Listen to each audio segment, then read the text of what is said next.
오늘 말씀의 제목은 주보에는 그러므로 너희는 이렇게 기도하라 했는데 또 설교 준비 또 하다 보니까 또 제목을 다르게 바꿨습니다. 하나님은 아버지이십니다. 한번 읽어보겠습니다. 다 같이 시작. 오늘 본문이 이제 주기도문 이제 하려고 하는데 그래서 너희는 이렇게 기도하라 이렇게 하려고 그랬는데 그냥 첫 구절에서부터 오늘 요거 첫 구절만 하고 말하겠다 생각이 들어가지고 그냥 끊었습니다. 그래서 이 본문을 한번 읽어보면서 왜 이렇게 정했을까 한번 은혜를 나누도록 하겠습니다. 자, 마태복음 6장 9절 한 절만 보겠습니다. 시작.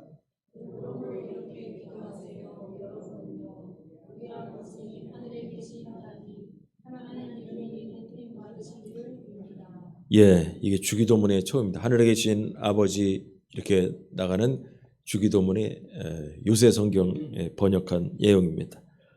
그러므로 이렇게 기도하세요. 여러분은요, 우리 아버지, 하늘에 계신 아버지, 하나님 이름이 높임 받으시기를 빕니다. 이렇게 번역이 되어 있는데 오늘 본문은 주기도문이라고 해서 우리가 많이 들었고 또 우리가 예배 시간에 또 자주 합니다. 또 수요일 날은 주기도문으로 예배 시간에 마치기도 하고 계속 그렇게 하고 있습니다. 예수님께서 이 본문을 통해서 기도의 기준을 가르쳐 주셨다. 야, 이렇게 기도해봐라. 이렇게 기도해봐라. 이렇게 기도의 샘플을 가르쳐 준 겁니다. 예수님은 계속 이 마태복음 5장부터 계속 지금 얘기하지만 산상수훈이라 가지고 산에서 설교 말씀하신 거예요. 근데 이 대상들이 누구라고 했어요? 제자들이라고 그랬죠. 무리들이 하도 달라붙어 가지고 무리들을 좀 피해서 제자들만 좀 데리고 산에 올라가셔 가지고 그 8가지의 복에 대해서 얘기하고 기도에 대해서 얘기하면서 이 얘기를 하시는 거예요. 그러니까 제자들에게 더 깊은 얘기를 하고 계시는 거예요. 무리들에게 얘기하는 게 아니고 제자들에게. 그래서 제자들에게 야, 기도는 이렇게 해야 돼 라고 하면서 주기도문을 이렇게 가르쳐 주신 거죠. 주기도문을 내용을 보면 6가지의 간구하는 내용이 들어가 있어요. 하나님께 기도하는 6가지의 기도 제목이 들어가 있단 말이죠. 근데 6가지의 내용이 들어가 있는데 앞에 3절이 있고 뒤에 3절로 이렇게 해서 나눠지고 있는데 앞에 3가지의 기도는 하나님과 주님의 나라에 대해서 하나님에 관련된 부분에 대한 이야기가 3가지. 그 다음에 뒤에 있는 3가지는 우리 자신들을 위한 간구의 내용. 그래가지고 반반 이렇게 쪼개져 있다고 볼 수 있어요. 그래서 이거를 학자들은 뭐냐면 야, 십계명도 앞쪽에 4절은 하나님에 대한 얘기고 나머지 뒤에는 우리 사람에 대한 이야기. 이렇게 십계명이 나온 것처럼 주기도문도 이렇게 좀 쪼개져 있다. 이렇게 이제 평가를 하고 있습니다. 우리는 여기서 가장 큰 은혜를 입은 구절을 만나게 되는데 그게 바로 뭐냐면 하늘에 계신 아버지입니다. 하늘에 계신 아버지. 하늘에 계신 아버지 이렇게 우리 아버지 하늘에 계신 하나님 이렇게 번역을 했는데 하늘에 계신다라는 얘기는 전지전능하신 하나님을 말씀하는 거예요. 사람은 하늘에 못 있잖아요. 근데 하나님은 하늘에 계신다는 이 말 의미가 벌써 이게 달라요, 이게. 하나님만이 하늘에 계실 수 있지 사람은 하늘에 있을 수가 없어. 그렇기 때문에 아무나 하늘에 있냐? 못 있다는 거지. 그래서 뭐냐면 하나님은 전지전능하시다라는 거예요. 인간과는 다른 분이라는 거예요. 이렇게 구분하셨다라는 거죠. 그래서 하늘에서 이 땅을 내려다보시는 주인 되시는 하나님을 얘기하는 것이 하늘에 계신 하나님 이렇게 얘기하는 거죠. 여러분 하나님께서 무슨 하늘에만 계십니까? 땅에도 계시고 저 해와 달에도 계시고 우주 아무 데나 하나님 계시죠. 그러면 하나님을 왜 위에 계신다고 한 거냐? 하나님은 우리를 내려다보시고 계신다라는 의미라는 거죠. 여기서 가장 중요한 단어는 아버지라는 단어입니다. 아버지라는 것. 이 아버지라는 말이 왜 중요하냐면 이 당시에 예수님 당시에 유대인들은 하나님을 아버지라고 부르지 못했기 때문에 그렇습니다. 2000년 전에는 이스라엘 백성들이 하나님을 아버지라고 부르지 못했습니다. 구약 시대에도 하나님을 아버지라고 부르지 못했습니다. 오로지 예수님께서 오셔가지고 하나님을 아버지라고 부르실 수 있게끔 허락을 해주셨다라는 거예요. 그래서 하나님을 아버지라고 부를 수 있는 분기점이 언제냐? 예수님이 오시기 전에는 하나님을 아버지라고 못 불렀어요. 그런 예수님이 오신 다음부터 하나님을 아버지라고 부를 수 있는 문이 열리게 된 거예요. 그렇기 때문에 유대인들이 있잖아요. 이때는 뭐냐면 하나님을 경외하는 거지 사실적으로 하나님을 그 사람들은 어려워했다고. 여러분 요즘 애들도 옛날에 아버지 부를 때 아버지, 아버님 이렇게 부르고 있었지 요새처럼 아빠라고 부르는 시절이 없었잖아요. 우리가 없었다고. 저도 아버지를 보고 아빠라고 부른 적이 없었기 때문에 부른 적이 없어요. 그 아빠라고 생각하면 닭살 돋는 얘기요. 근데 우리 애들은 다 커서 다 아빠라고 부르잖아요. 시대가 달라졌어요. 근데 이렇게 지나보면 아빠라고 부르는 얘기가 더 정감 있는 것 같아. 예. 지금도 아버님, 그런 얘기 들으면 좀 듣기 싫어. 너무 멀어 보이고, 지금 무슨 중세시대도 아닌데 무슨 아버님 뭐죠. 아빠 시대가 됐습니다. 아빠 시대가 됐다고. 근데 뭐냐면 예수님 시대 때는 있잖아요. 하나님에 대해서 아버지라고 부를 수가 없었어요. 근데 예수님이 갑자기 오셔가지고 구약 시대를 통틀어가지고 딱 끝을 내면서 이제부터 하나님을 아버지라고 불러라. 여러분 이게 얼마나 큰 충격이었는지 이거는 상상이 안 되는 일인 거예요. 그 시대의 사람들에게 있어서. 그래서 유대인들은 하나님을 경외하고 어려워했지 아버지라고 아빠라고 부를 수가 없었던 시대라는 거죠. 상상도 못하는 거예요. 그런데 예수님께서 아버지라고 부르시게 한 거. 이 유대인들에게는 엄청난 종교적인 변화를 가져왔다라는 것입니다. 예를 들면 구약시대 때는 자료에 의하면 마소라 학파 그런 학파들이 있었는데 구약시대 때는 이제 구약시대 때도 그렇고 신약시대 때도 마찬가지고 옛날에 이렇게 인쇄기 복사기가 없을 때는 성경을 베껴 쓰는 사람 손으로 쓴다고 그랬잖아요. 쓴다고. 그래서 그 사람들 서기관이라고 그랬잖아요. 서기관들. 그러니까 밥만 먹고 성경을 여러 사람들이 봐야 되니까 그러니까 성경을 손으로 앉아가지고 베껴 쓴단 말이야. 이 베껴 쓰는 사람들이 구약 성경을 베껴 쓸 때 있잖아요. 하나님의 이름이 우리가 지금 하나님이랑 이렇게 얘기하고 그러지만은 야훼라고 불렀어. 야훼. 천주교는 야훼라고 하더라고. 가보질 않았지만은 고등학교 때 이제 천주교 고등학교 대건고등학교라고 다녔거든요. 김대건 신부 우리나라 최초 그 이름 따서 대건고등학교인데 이렇게 미사를 드려요. 그 미사에 그 찬양이 있단 말이에요. 찬송가. 찬송가 중에 기억나는 게 지금도 야훼는 나의 목자 아쉬울 것 없도다. 제가 지금 그게 기억이 나요. 고등학교 때 불렀던 그 천주교 노래 중에 그 사람들은 지금도 야훼라고 불러. 우리는 여호와라고 부르잖아요. 야훼라고 그래. 야훼. 그럼 구약시대 사람들이 있잖아요. 하나님이 이렇게 여호와라고 나와 있는 여호와 야훼라는 부분이 얼마나 많이 나와. 구약성에 있다 보면 여호와께서 가라사대 어쩌고저쩌고 하잖아요. 그 부분이 나오면 이제 제가 이제 서기관이야. 여호와께서 가라사대 여호와라는 단어를 써야 돼. 그럼 있잖아요. 쓰다가 나가서 저 옆에 가가지고 그 목욕탕이 있어. 목욕탕 가서 목욕을 하고 나온 다음에 입으로 부르지도 못해.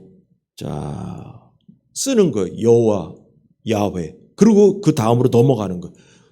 근데 시편 같은 데 보세요. 여호와라는 얘기가 얼마나 많이 나와. 한 편을, 이 시편 한 편을 해도 여호와께서 뭐 어쩌고 여호와께서 어쩌고 할 때마다 나가서 목욕하고 들어와서 여호와께서 또 할 때마다 나가서 목욕하고 들어와서 여러분 이랬다니까. 제가 살붙여 얘기한 게 아니고 진짜 문헌에 나오는 얘기입니다. 그러니 여러분 잘못 걸리면 하루에 몇 번을 목욕해야 돼 갔다가. 그 정도로 있잖아요. 하나님의 이름을 쓰는 것도 어려워했다라는 거예요. 그리고 목욕을 하고 나서 지금 우리가 볼펜을 쓰잖아요. 펜이 있어서. 옛날에 볼펜이 없잖아요. 그러면 우리 뭐 그림에서나 영화 같은 데 본 것처럼 그 닭털이나 그 새 털로 이렇게 해가지고 털 깎아가지고 거기다가 잉크 좀 묻혀가지고 이렇게 쓰잖아요. 그럴 때 있잖아요. 야훼라는 이름이 나오면 이 펜도 잉크도 깨끗이 딱 씻어가지고 새로운 잉크를 딱 묻혀서 하고 또 좀 무뎌졌으면 이 깃털도 새 거로 바꿔서 볼펜도 새로 바꿔서 하는 것처럼 야훼를 딱 쓰고 그랬단 말이에요. 여러분 이 정도였다는 거예요. 이 정도였습니다.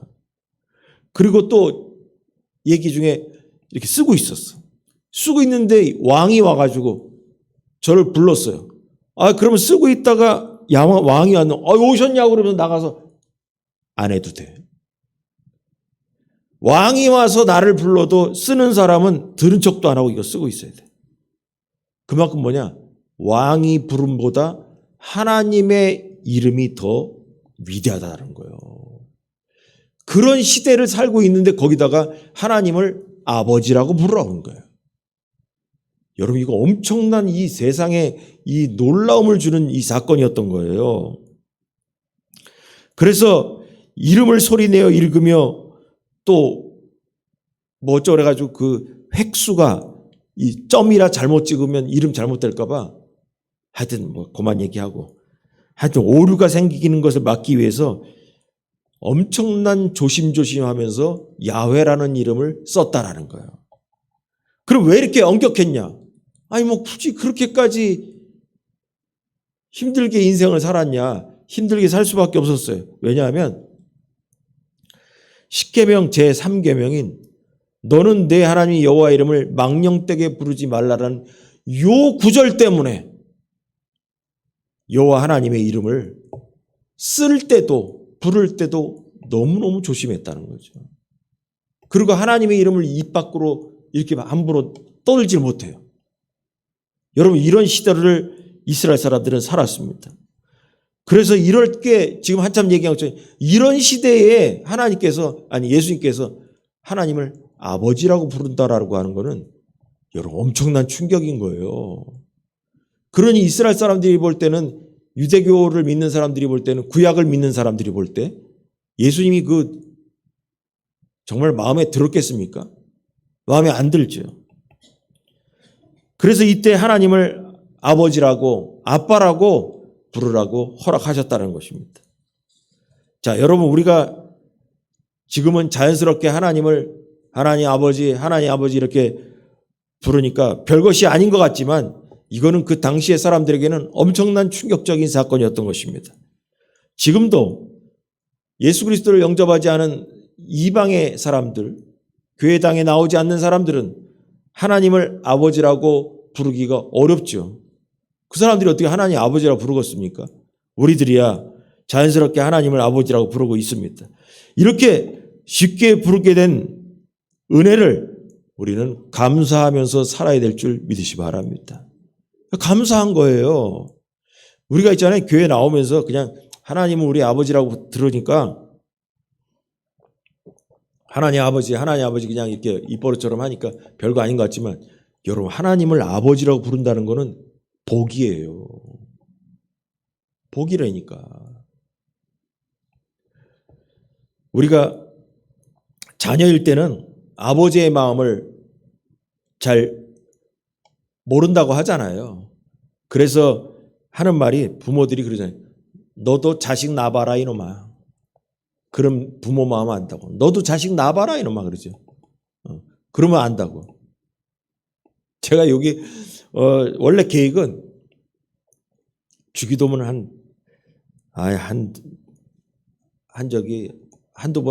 한두 번이나 하고서 맞춰야 할까 하다가 설교 준비를 하면서 하늘에 계신 아버지 딱 있는데 여기에서 그냥 할 얘기가 너무 많아. 그래서 다음 구절로 넘어가지 못했어. 왜냐하면 설교 준비하다가 하나님 아버지 이 생각 하는데 그 생각이 났어요. 우리가 하나님 아버지라고 부르는 게 얼마나 복인가. 그리고 과연 우리가 아버지의 마음을 얼마나 알고 있는가. 이 생각에서 멈췄어요. 그랬더니 떠오른 게 그거예요. 너도 자식 낳아봐라 이놈아. 그래야 하나님 마음도 압니다.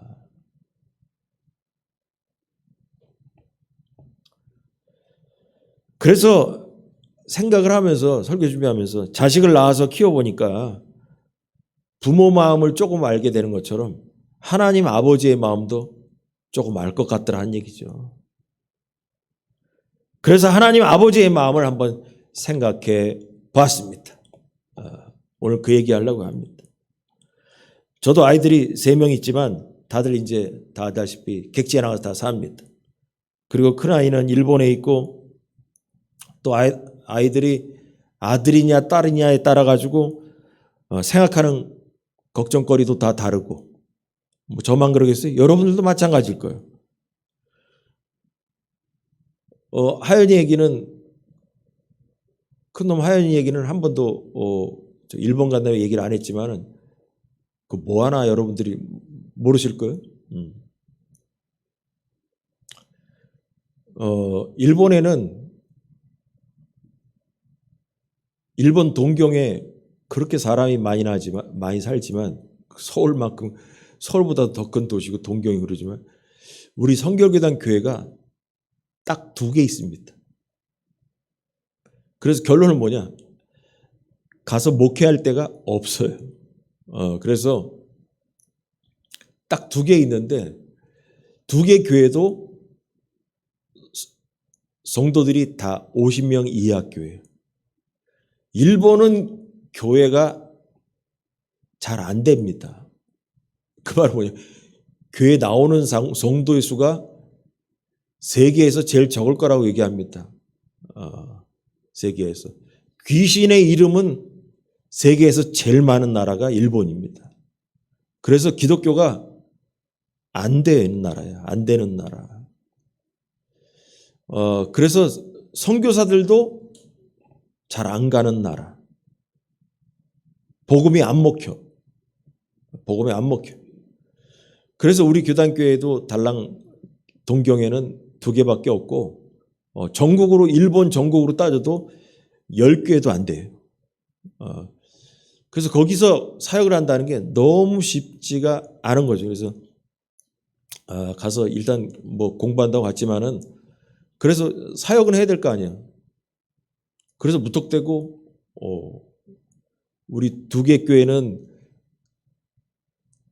교인수도 작기 때문에 부목사를 둘 만한 크기가 안 돼. 그래서 할 수 없이 장로교 그냥 큰데 아무 데나 가가지고 저 사역자로 쓰시면 안 됩니까? 뭐 해가지고 어쩌고저쩌고 해가지고 뭐 다 얘기 빼고 어느 교회에 다니고 있어요. 근데 거기 또 성도들도 일본 사람처럼 좀 짜 해가지고 뭐냐면 우리는 매일 출근하는 뭐 풀타임이라고 하면 또 여러분들 못 알아들을까봐 매일 출근하는 전담 부목사 말고 주중에 반만 나오는 파트타임으로만 쓰겠다 해가지고 그 교회는 교인이 300여 명 되는데 절반만 나가 주중에. 그리고 또 이틀은 우리 교단교회 중에 하나 교회 거기 교회에 가서 하연이가 저기 이 교회사 전공했기 때문에 일본 성결교회사를 담임 목사님이 그거 책을 짓는다고 연구 같이 하자 그래가지고 지금 가서 그거 주중에는 또 이틀 거기 가서 그 교회 참석하면서 이렇게 해서 이제 사역을 합니다. 그래서 아직까지 우리 지방회에서 우리 호적을 못 파갔어요. 임용증서를 못 파가가지고 왜냐하면 거기 사역을 우리 교단에서 지금 할 수 있는 여건이 아니라서 우리 지방의 소속으로 해서 지금도 아직도 유학 목사로 그냥 가 있는 상황에 있습니다. 하여튼 그래요. 그러면서 교회 출근하는데 교회가 너무 멀어서 1시간 거리라 가지고 집에서 자전거 타고 전철역까지 갔다가 전철 타고 교회 가고 그런 게 1시간 걸린대요. 전철비도 우리나라랑 비교해서 교통비가 너무 비싸대. 뭐 그렇다고 하더라고요. 그러면서 뭐냐면 요새 자전거 타고 다니니까 더운데 너무 덥더래요. 그러니까 여러분 생각해 보세요. 요새 일본에 지진도 어쩌고 나고 그러면 하연이는 잘 있나? 그 생각이 들죠. 그 생각. 제가 이런저런 얘기를 하는 이유가 이제 나중에 얘기할 거예요. 잘 들으면서 여러분의 자녀들에 대한 생각을 한번 적용을 하면서 생각해 보세요. 둘째는 뭐 우리가 한 두세 달에 한 번씩 오니까 보잖아요. 요새 열심히 연애한다고 합니다. 내년에 결혼한다고 그래서 뭐 그런가 보다. 열심히 연애를 하든지. 셋째는 딸이라서 별일이 없는지 항상 궁금합니다. 퇴근 후에는 집에 빨리 들어갔는지 밤늦게 또 돌아다니질 않는지 요새 세상이 험해서 별놈들도 많은데 뭐 이런저런 생각이 들잖아요. 그렇다고 해서 부모라서 오늘은 뭐하고 돌아다니냐 감시할 수도 없고 뭐 그렇잖아요. 다 큰 거를 왜 연락 안 하냐고 또 뭐 할 수도 없고. 그러나 뭐 애들은 다 일주일에 한 번씩은 전화 꼭 옵니다. 그래서 뭔 이런저런 얘기하고 어쩌고 그러는데 근데 전화 받고 나면 특별히 할 말도 없어요. 뭐 밥은 잘 먹었냐? 뭐 아프지는 않냐? 꼭 물어보는 게 괴롭히는 놈은 없냐? 혹시 아빠가 가서 또 해결해야 될 일은 없냐? 뭐 이 정도. 그럼 없어요. 없다고 그러고 뭐 잘 있다고 어쩌고 하고 그런가 보다 하고 나서 쓸데없는 얘기는 야 그럼 엄마랑 얘기하라 그냥 전화 던져버리고서 그냥 그런가 보다 하고 말아버립니다.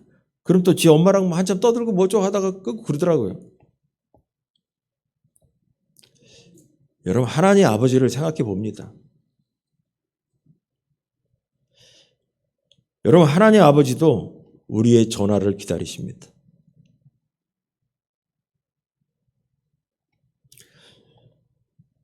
특별한 이야기가 없어도 목소리라도 듣고 싶은 게 부모의 마음인 것처럼 우리 하나님 아버지도 우리의 전화를 기다리십니다. 그냥 쓸데없는 이야기라도 그냥 듣고 싶습니다. 부모는. 딸내미가 딸이라서 그런지 따뜻하게 이런저런 이야기를 많이 합니다. 그냥 들으면 좋습니다. 우리 딸내미 전화할 때 그래. 아빠, 그 아빠 이야기하면 그냥 귀가 녹아버립니다. 그냥.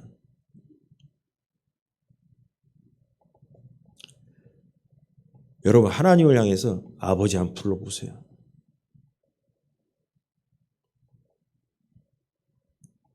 큰아들은 교회 이야기를 많이 합니다. 저한테 인터넷으로 전화 이제 옵니다. 그럼 전화하면은 교회에서 있었던 일, 어쨌던 일 이런저런 얘기합니다. 그럼 제가 이렇게 저렇게 하라고 코치합니다. 그리고 나서 항상 겸손하게 잘해야 된다. 겸손하게. 나대지 말고 잘난 척하지 말고. 그러나 아빠 잘하고 있어요. 맨날 그 얘기하고 맨날 그 얘기할 거다 이놈아. 겸손하게. 둘째는 그 특징대로 그냥 잘 떠들어댑니다. 여러분 이렇게 부모인 제가 아이들의 목소리를 듣고 싶듯이 우리의 하나님 아버지도 우리와 대화하고 싶어 하십니다. 우리의 목소리를 듣고 싶어 하십니다. 여러분, 하나님 아버지께 기도하기 바랍니다. 전화하시기 바랍니다. 오늘도 하나님 아버지는 우리의 전화를 기다리십니다.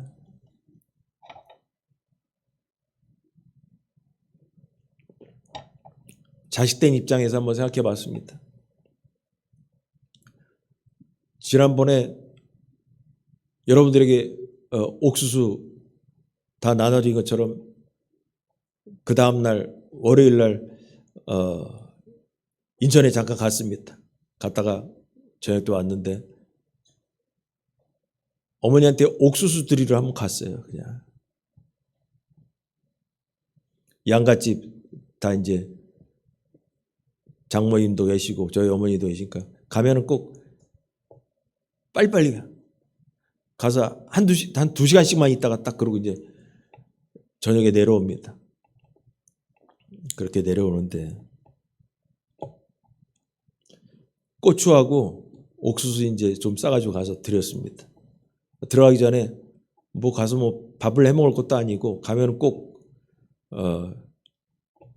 밥을 사서 들어갑니다. 그래서 엄마가 뭘 좋아할까 생각하다가 옛날에 어렸을 때 저희 어머니가 냉면을 좋아하던 기억이 나가지고 집 근처에 가서 냉면을 사서 이렇게 포장해가지고 갖다 드렸습니다.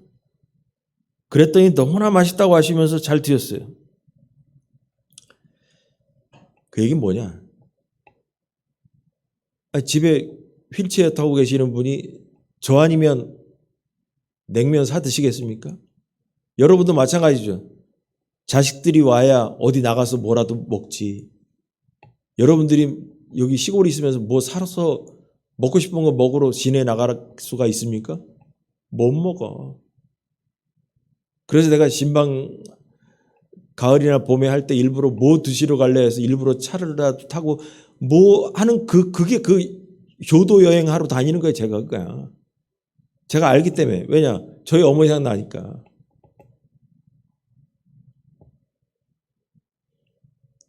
어쩔 때는 짜장면 드시고 있다면 그래 짜장면집.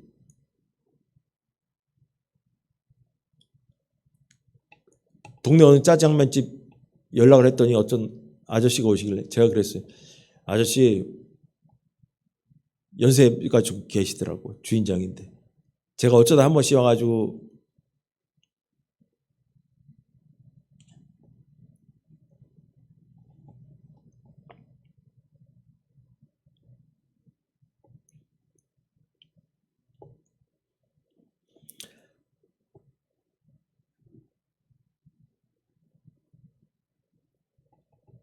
짜장면 한 그릇도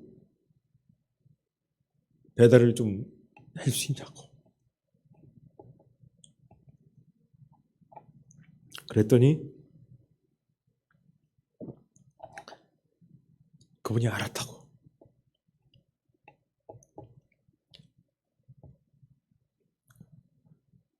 하여튼 무슨 얘기인지는 아실 거예요. 짜장면도 한 그릇이라도 어머니 생각해서 잘 배달해 드리겠다고.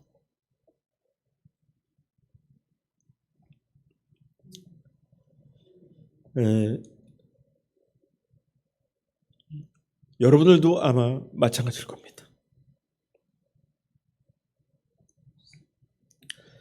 그때는 옥수수와 고추 갖다 드렸는데 고추에는 관심이 없으셨어요. 왜냐하면 냉면이 더 맛있어가지고. 그러고 나서 며칠 후에 어머니께서 이번 주에 고추가 맛있다고 전화가 와가지고 고추 있으면 더 보내주면 안 되냐. 그래가지고 우리 저기 사모님이 고추를 싸서 택배로 조금 보내드렸습니다. 별거 아니지만은 어쨌든 기분은 좋습니다. 왜냐? 뭐라도 드릴 수 있었기 때문에 기분은 좋았습니다. 설교를 준비하면서 여러분 자식의 마음으로 부모의 마음으로 하나님 아버지를 생각해 봤습니다. 여러분 하나님 아버지를 위해서 뭐라도 드리려고 해보시기 바랍니다. 기분이 좋아질 것입니다. 육신의 부모님을 위하여 맛있는 것이라도 드리려고 하는 마음이 있다면 하나님 아버지를 위해서 이 여름에 맛있게 드실 것이 무엇일까 생각해 보기 바랍니다. 하나님의 마음을 시원하게 해줄 수 있는 것이 무엇이 있을까 생각해 보시기 바랍니다. 육신의 자녀들에게 받을 생각만 하지 말고 우리의 아버지이신 하나님을 위하여 내가 뭘 할 수 있을까 신앙적으로 생각해 보기 바랍니다. 왜 이래야 될까요? 왜 제가 우리 자녀들 얘기하고 인천에 계시는 어머니를 왜 얘기할까요?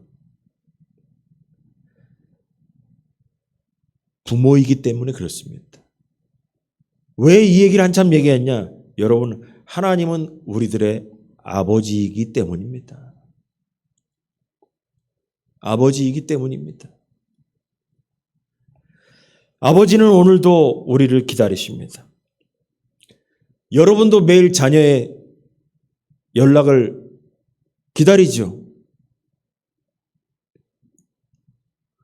그럼 왜 하나님께서는 나를 기다린다는 생각을 왜 못하십니까? 나는 자식들의 연락을 기다리는데 왜 하나님은 나의 연락을 기다린다고 생각하지 않으십니까? 하나님 아버지께 꼭 연락드리시기 바랍니다.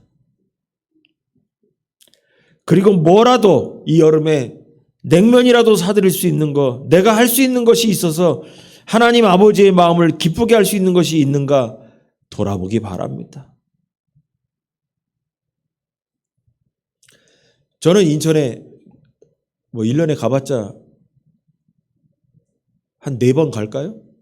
명절날 가고 어버이날 한번 5월달에 가고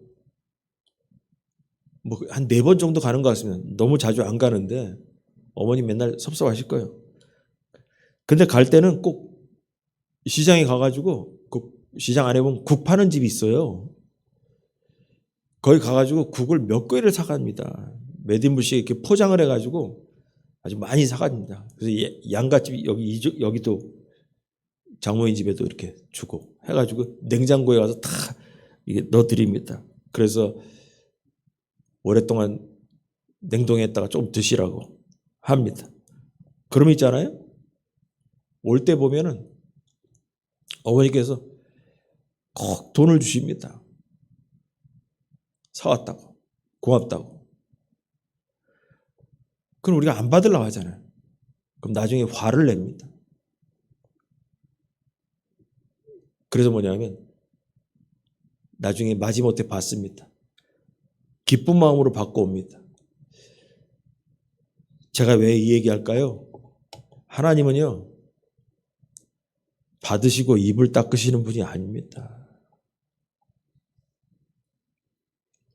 육신의 부모도 자녀에게 뭘 줄까 하는 것처럼 우리의 하나님 아버지도 베푸시는 분인 줄 믿으시 바랍니다. 자식인 우리들을 위해서 풍성하게 베푸시는 분입니다. 응답하시는 분입니다. 응답하시는 하나님 아버지를 만나길 바랍니다. 이것이 우리의 간증이 되는 것이고 이것이 우리의 기도의 응답이 되는 것입니다.